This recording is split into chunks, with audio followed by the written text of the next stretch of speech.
Hello guys, good morning. Welcome to my YouTube channel. This is Autoboyson. So ngayong araw na to guys, nandito tayo sa workshop. So may gagawin tayong sasakyan. Magpapalit tayo ngayon guys ng starter motor. So ang dahilan kasi nito guys, tumutunog lang yung starter. Pagka ignition on mo, lagitik lang. So mostly pagka ganito, solenoid yung problema. Walang dumadaloy papunta doon sa starter motor mismo. So papakita ko lang sa inyo guys yung unit dito sa likuran ko. Yan, Dodge Ram. Ano? Dodge Ram. Ano? Sasakyan pick up. Yan, 1500. Yan, Dodge Ram 1500. So tapos mayroon pa dito nag-aantay na Hammer XT. Yan, sa likuran ko. So unahin natin guys yung Dodge Ram. So papakita ko sa inyo yung starter kung saan banda at saka sa papalitan natin. So yan guys, Dodge Ram. Yan yung logo ng Ram. So pick up to 5.7 liters Hemi engine. So Ram 1500. So bago tayo guys magsimula guys magpalit ng una magbunot kayo dito, alin dito sa pero mostly talaga ang saktong bunot is dito sa negative. Itong negative na to. Kasi kung positive may ground na yung body. Once na ito kasi guys may tools o bakal yan o kaya malaglag yan sa or kaya ito siya matouch dito, so hindi safety sa computer, mag electric shock yung computer. So mostly ang tanggal ko dito sa negative.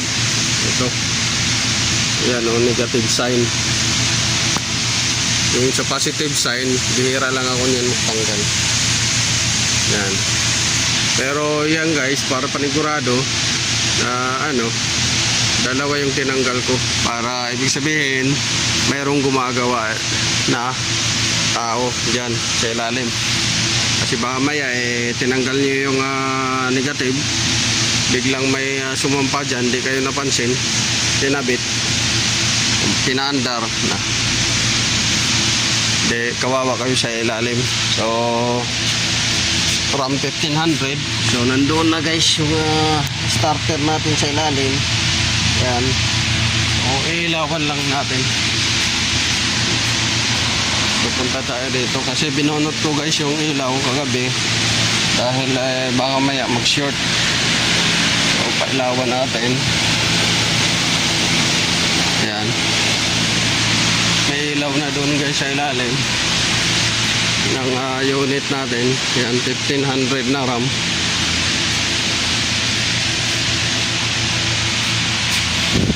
So one hands lang tayo ngayon guys.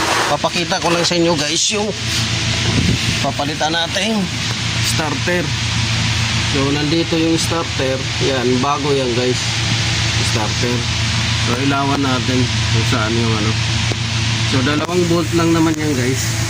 Ayan, yung starter medyo bago pa kung titingnan ninyo. Yan, diba? Medyo bago pa yung starter. Pero nasira yung solenoid niyan. Walang dumadaloy na kuryente doon sa jump wire. So dahil walang dumadaloy na kuryente doon sa jump wire, dapat solenoid lang yung papalitan o kaya i-repair. Hindi naman dito guys kami nagre-repair ng ganyan o kaya nagpapalit ng solenoid. Dahil nga ayaw ng manager at saka ni boss para isang gawaan lang daw, mamaya mag-back job. So yan guys, dalawang tornilyo ang tatanggalin lang natin dyan. Ito yung bago. Yan, bagong starter. So papalit natin yan guys doon sa nakakabit. So samahan nyo lang ako guys. So yan guys, isang tornilyo na lang guys sa taas yung tatanggalin natin. Alisin natin yung tornilyo na yan, yung isa na yan, para mabunot na natin yung starter. So medyo may kahirapan ito guys, kasi kahit yung camera ko hindi hirap pagsuot. Yung tornilyo na to guys, tanggalin natin yan, ang isa na yan, kasi yung isa dito sa gilid nito, ito na lang yung natira. So alisin natin yung tornilyo na to para dito sa starter.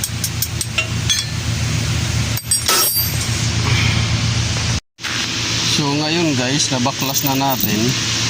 Ito yung luma, yan, ito rin yung bago. So titingnan natin dito, wala naman siyang sign ng pagkasunog. Pero nung tinesting ko nito guys, walang lumalabas dito na positive, wala siyang lumalabas. So ito yung bago, yan, bago. So bago tayo guys, bago natin ikabit yan guys, i-check natin yung terminal na to. Kailangan mahigpitan to. Ayan, i-check nyo yan, kasi naka-experience ako nyan, hindi nahigpitan ng maigi. So yan guys, update ko kayo pagka nakakabit na natin, tsaka papaanda rin na lang. So yun guys, naikabit na natin yung positive terminal ng battery at saka negative terminal ng battery. Ito positive terminal, itong may kulay pula. Ito negative terminal, itong black. So naikabit na natin yan. Tapos sa ilalim, naikabit na rin natin yung starter. So yan guys, naikabit na natin yan. Nalinis na natin terminal ng positive feed line or yung supply line, terminal ng galing sa battery at saka yung galing sa switch. So naikabit na natin. Hindi na ako guys makasuot doon sa kasi napagod na ako, ang sikip. So papanda rin na natin guys,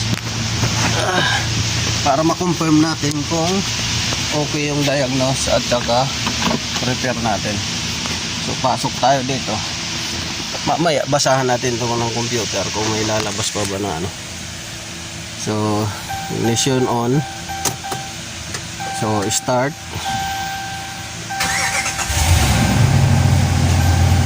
So ayan, umi-start na guys. So successful yung natin guys, repair. Pero may check engine pa rin dito. Yung check engine nito, oil change due. Kulang kasi lang langis na yan. So yun lang guys. Kung nagustuhan nyo guys yung video na to, paki-like, share, subscribe my YouTube channel at saka paki-click ng notification bell button guys. So maraming salamat sa panonood at saka pakikinig. Bisitahin nyo rin guys yung FB page ko, Ubik Works TV. So good morning.